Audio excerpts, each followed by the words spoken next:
বন্ধুসকল, এজন আমাৰ অসহায় ভাইটি, আমাৰ দেশৰ ভৱিষ্যত, হঠাতে তেখেতৰ ভৰি কিবা বতাহ দুখত হৈছে নে কি হৈছে নাজানো। বহুত জেগাত ট্ৰিটমেণ্টো কৰা হৈ আছে, কবিৰাজী দেখুওৱা হৈ আছে, কিন্তু এতিয়ালৈকে উপশম পোৱা নাই, এতিয়ালৈকে থিয় হ'ব পৰা নাই। যদি কোনোবা আমাৰ এনেকুৱা কবিৰাজ আছে যে ভাল কৰিব পৰা, বেমাৰটো ভাইটিৰ কিমান দিনৰ পৰা হৈ আছে? 1.5 বছৰৰ পৰা ভাইটিজন বহি থাকিব লগা হয়, ভৰিত জোৰ নাপায়, একো বেমাৰ নাই, একো অঘটন হোৱা নাই, একো এক্সিডেণ্ট হোৱা নাই, একোৱে হোৱা নাই। ভাল মানুহ অট'মেটিকেলি ভৰিত জোৰ নাপায়, শক্তি নাপায়, উঠিব নোৱাৰে, বহিব নোৱাৰে। গতিকে এই অসহায় ভাইটিজনৰ ওচৰত মই কাষত আজি আহিছোঁ।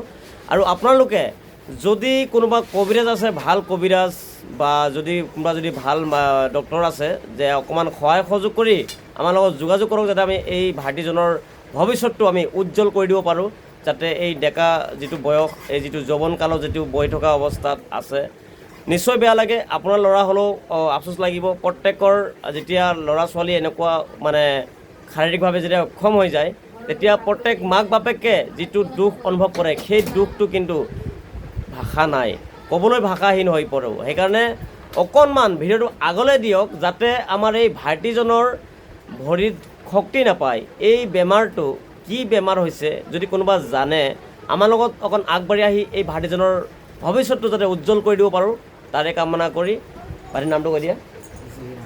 জহিৰ আহমেদৰ যাতে ভৱিষ্যতটো ভাল হৈ যায়, তাৰে আশীৰ্বাদ থাকিল।